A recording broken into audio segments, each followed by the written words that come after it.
हाँ बेटा लोग, तो सबसे पहले हम लोग फिजिक्स के पहले चैप्टर का रिवीजन करेंगे। ठीक है, पहला चैप्टर क्या है? Light, reflection and refraction. ठीक है, first of all we see light. What is light? Light is a form of energy which produces in us the sensation of sight. Light क्या है?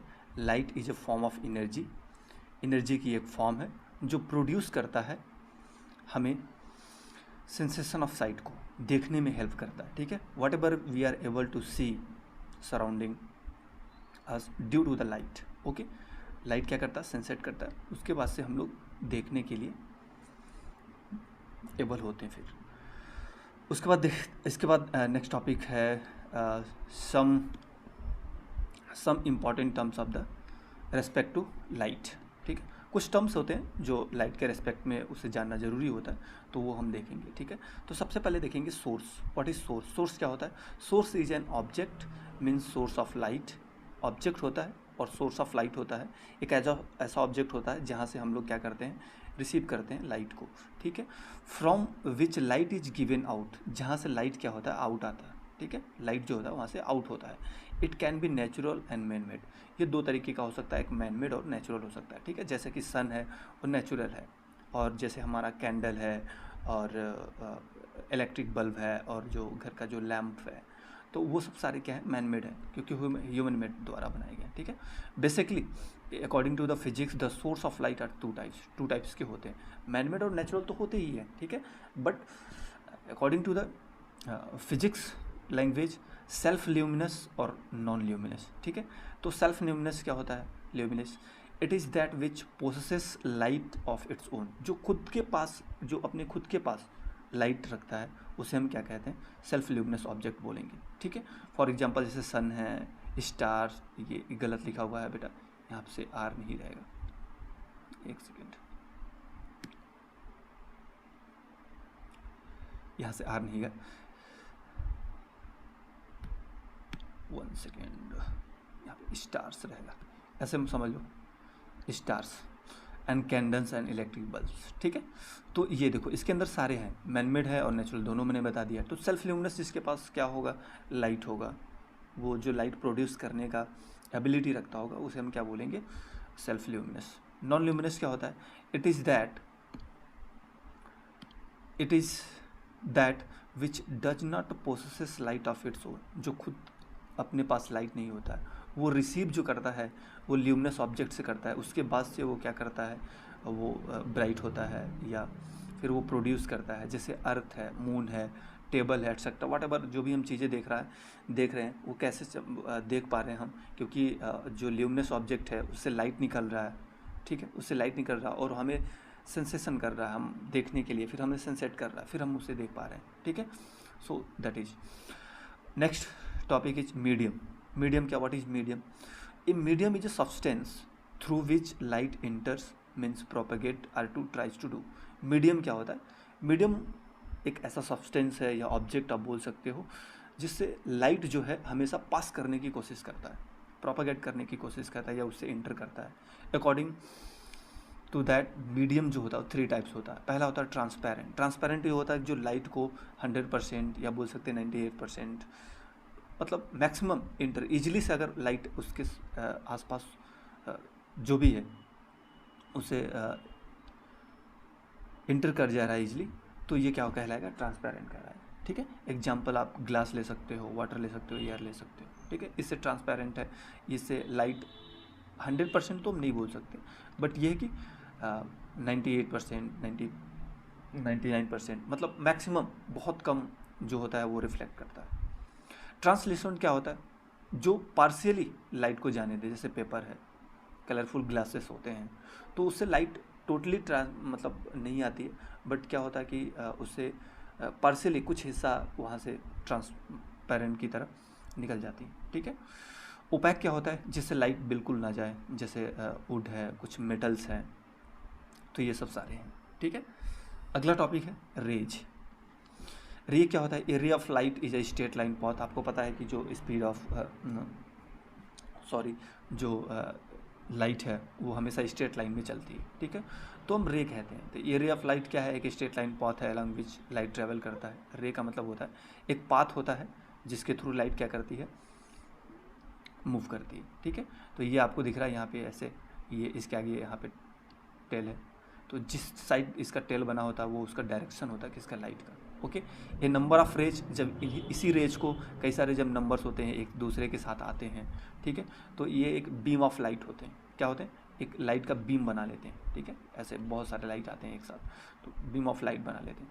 A narrow beam of light is called, और इसी में से एक पतला सा जो बीम होता है इसको हम बोलते हैं पेंसिल, ठीक है, पेंसिल होता है, ठीक है। यहाँ पे फिर 2-3 टॉपिक है जिसे हमने आपको क्लासेस में भी डिस्कस किया था कि कन्वर्जेंट पेंसिल, डाइवर्जेंट पेंसिल और पैरेलल पेंसिल्स क्या क्या होते हैं, तो हम समझ लेते हैं। पहला हमने पढ़ा था, पहला क्या है, कन्वर्जेंट का मतलब ये होता है बेटा, अगर ये आपका कोई एक प्लेन है, अगर सारे रे ऑफ लाइट एक पॉइंट पे आके क्या हो रहे हैं, मिल रहे हैं, तो ये होते हैं कन्वर्जेंट पेंसिल। क्या होता है, कन्वर्जेंट पेंसिल एक पॉइंट पर आकर के मिल रहा है, ठीक है।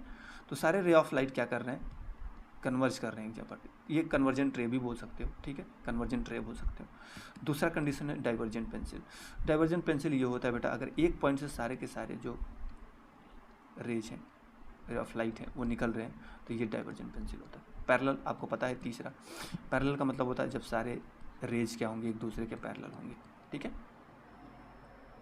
तो ये तीनों आई होप आपको क्लियर हो गया हो, ठीक है। नेक्स्ट आता है, यहाँ से टॉपिक शुरू होता है। अभी तक तो हम लोग बेसिक कर रहे थे कि लाइट क्या होता है, सोर्स क्या होता है, सोर्स होते हैं, फिर हमने देखा कि मीडियम्स क्या है, उसके बाद से रे को समझा, ठीक है, कितने टाइप्स के रेज हो सकते हैं, किस किस टाइप के। उसके बाद हम देखेंगे अब रिफ्लेक्शन ऑफ लाइट, ठीक है। तो reflection of light, as you know already, reflection of light is a phenomenon of bouncing back of light in the same medium on striking the surface of any object, okay. तो reflection क्या होता है कि अगर कोई भी light एक smooth surface पे क्या हो रही है, पड़ रही है, और वहाँ से वो उसी मीडियम में फिर बाउंस बैक हो जा रही है, तो ये जो घटना है, ये जो फिनोमिनन है, इसको हम कहते हैं रिफ्लेक्शन ऑफ लाइट, ठीक है। ये 2 टाइप्स के होते हैं, एक रेगुलर होता है, एक इरेगुलर होता है, ठीक है। तो अगर आपका सरफेस क्या है, अगर आपका सरफेस स्मूथ है तो रेगुलर होगा, अगर आपका सरफेस रफ है, रफ, ठीक है, अगर रफ है तो फिर आपका जो वहाँ पे रिफ्लेक्शन होगा वो इरेगुलर होगा, ठीक है। बातें समझ में आ रही है, ठीक है। अब यहाँ पे देख लेते हैं कुछ जो टर्म्स, इनके कुछ टर्म्स हैं। तो देखो, जो रेज आती है स्मूथ सरफेस पे उसको बोलते हैं इंसिडेंट रे, ठीक है।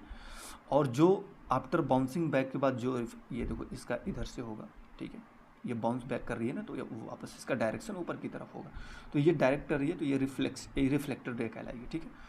तो जो रेज मीडियम में इंटर करेगी वो इंसिडेंट रे, और जो रिफ्लेक्ट हो जाएगी उसको रिफ्लेक्टेड रे, ठीक है।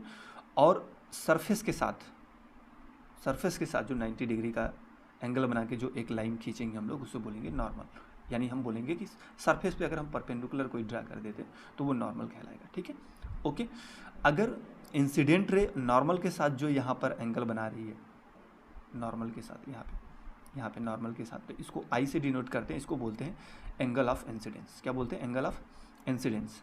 और रिफ्लेक्टेड रे जो है नॉर्मल के साथ जो एंगल बनाती है, इसको बोलते हैं, आर से डिनोट करते हैं बेटा, और इसको बोलते हैं एंगल ऑफ रिफ्लेक्शन। क्या बोलते हैं, एंगल ऑफ रिफ्लेक्शन, ठीक है। और ये जो तीनों normal, incident ray, reflected ray, तीनों जहाँ एक पॉइंट पे मिलते हैं, यहाँ पे एक पॉइंट, इसको ओ से हमने डिनोट करा है, इसको बोलते हैं पॉइंट ऑफ इंसिडेंस। क्या बोलते हैं, पॉइंट ऑफ इंसिडेंस, ओके।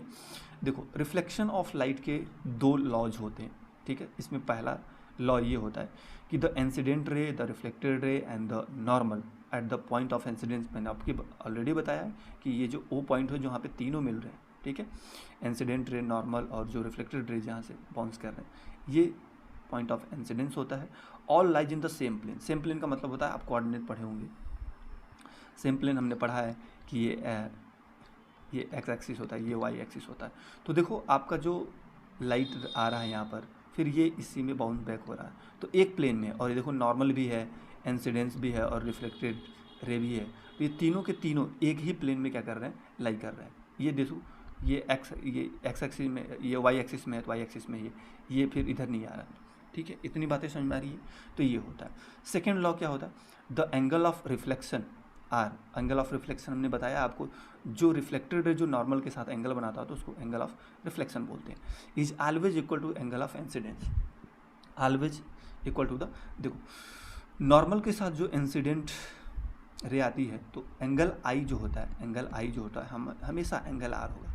अगर देखो नॉर्मल के परिप्रेक्ष्य में अगर कोई रे ऑफ लाइट अगर ये 30 डिग्री का एंगल बना रही है तो वो रिफ्लेक्ट 30 डिग्री पर ही होगा। हम यहाँ पे बात कर रहे हैं रेगुलर रिफ्लेक्शन की, ठीक है। तो 30 डिग्री पे, अगर 20 डिग्री पे आ रही है तो वो रिफ्लेक्ट भी 20 डिग्री पे होगी। हम किसके साथ हम डिग्री काउंट कर रहे हैं, तो हमेशा नॉर्मल के साथ, ना कि प्लेन मिरर के साथ कर रहे हैं, ठीक है, हमेशा, ठीक है। ये होता है। एक होता है कि अगर मान लो कि अगर नॉर्मल पे अगर ये इंसिडेंस कर जाए तो ये रिफ्लेक्ट भी किस पे हो जाएगी, नॉर्मल पे ही कर जाएगी। एक केस होता है कि अगर कोई रे ऑफ लाइट नॉर्मली अगर इंसिडेंस कर जाए, अगर ये लाइट यहाँ से आ जाए तो ये रिफ्लेक्ट कहाँ से कर जाएगी, वापस उसी अपने सेम वे में चली जाएगी। इतनी बातें समझ में आ रही है। तो ये यहाँ पर फिर एंगल आई और एंगल आर जो होता है ये 0 हो जाता है। इतनी बातें समझ में आ रही है, ठीक है। अब इसके बाद हम लोग सबसे पहले पढ़ेंगे प्लेन मिरर, उसके बाद नेक्स्ट वीडियो में हम लोग बात करेंगे स्फेरिकल मिरर के बारे में, ठीक है। इसका पहला जो हम एप्लीकेशन पढ़ रहे हैं, रिफ्लेक्शन का जो एप्लीकेशन पहला पढ़ रहे हैं हम लोग, तो हम लोग यहाँ समझेंगे, ठीक है, प्लेन मिरर के बारे में, ठीक है। जैसे प्लेन मिरर यहाँ पे है, कोई प्लेन मिरर है, मान लो ये प्लेन मिरर है, ठीक है, पीछे यहाँ पे पॉलिश हुआ है और आप यहाँ पे खड़े हो, ठीक है। देखो प्लेन मिरर क्या होता है, प्लेन मिरर पे जो आपका यहाँ से देखो, सबसे पहला इसका हम लोग पढ़ ले, पहले इसको रीड कर लेते हैं, उसके बाद हम समझाते हैं आपको, ठीक है। कैरेक्टरिस्टिक्स पढ़ते हैं प्लेन मिरर का। देखो, image formed by the plane mirror is virtual and erect, the size of image in a plane mirror is always same size of the object, the image formed in the plane mirror as far behind the mirror as the object in the front of the mirror, ठीक है। Image formed in the plane mirror is laterally inverted, that means the left side of the object become the right side of the object and vice versa, ठीक है। इसका मतलब समझते हैं। देखो यहाँ पे हमने बताया था, ठीक है।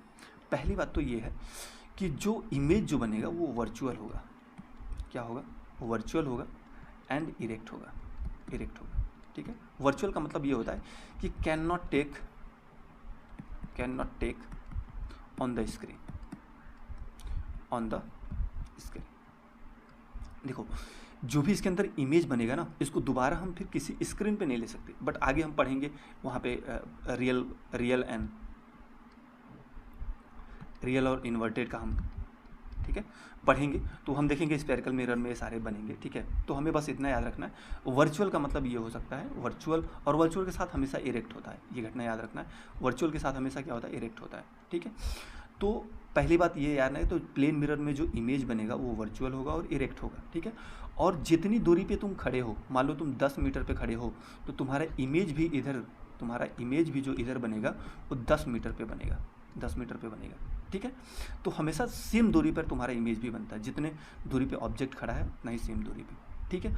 और तुम जितने साइज़ के हो उतना ही साइज़ का इमेज भी बनेगा। ऐसा तो होता नहीं जो फेस मिरर आपके घर होता है और आप इतने छोटे में देखते हो और आपका माउथ या पूरा इतना बड़ा दिखता है, ऐसा तो नहीं होता ना। तो सेम साइज़ का दिखता है, जितने बड़े हो आप सेम साइज़ का दिखेगा, ठीक है। तो ये दो घटना है। पहला आपको याद रखना है कि वर्चुअल एंड इरेक्ट बनता है। दूसरी आपका इमेज जितने ऑब्जेक्ट मिरर से ऑब्जेक्ट जितनी दूरी पे है, इमेज भी मिरर से उतनी ही दूर बनेगा, ठीक है। और साइज़ भी मैंने बता दिया, उतनी साइज सेम साइज़ का बनेगा, ठीक है। तीसरा जो इसका कैरेक्टरिस्टिक्स है वो ये है कि बेटा अगर कोई मान लो ऑब्जेक्ट है वो 10 मीटर का है, 10 मीटर का कोई ऑब्जेक्ट है, ठीक है, ऑब्जेक्ट है, और उसका फुल इमेज बनाना है, तो कितने मीटर का आपको प्लेन मिरर की ज़रूरत पड़ेगा। तो जस्ट हाफ होता है, जितना ऑब्जेक्ट होता है उसका जस्ट हाफ क्या होता है, ये आपको मिरर लेना पड़ेगा। तो 5 मीटर आपको यहाँ पे ये लेना पड़ेगा। इतनी बातें समझ में आ रही है। अब देखो एक घटना इसमें ये होता है कि वर्चुअल इरेक्ट तो बनता है, बट इसमें क्या होता है ना कि आपका जो लेफ्ट हैंड होता है, यानी लेफ्ट साइड जो होता है वो राइट साइड दिखता है, और जो राइट साइड होता है वो लेफ्ट दिखता है, ठीक है। और ये आप प्रैक्टिकल भी कर सकते हो अपने फेस मिरर में, ठीक है। तो आई होप आपको ये सारे समझ में आ जाएंगे। अगर कुछ भी नहीं आ रहा तो आप कमेंट भी कर देना और फिर मैं उसको दोबारा समझाने की कोशिश करूँगा। बट जो मेन टॉपिक है, जो थोड़ी सी टिपिकल है, वो हम लोग सारे स्पेरिकल मिरर में पढ़ेंगे, ठीक है।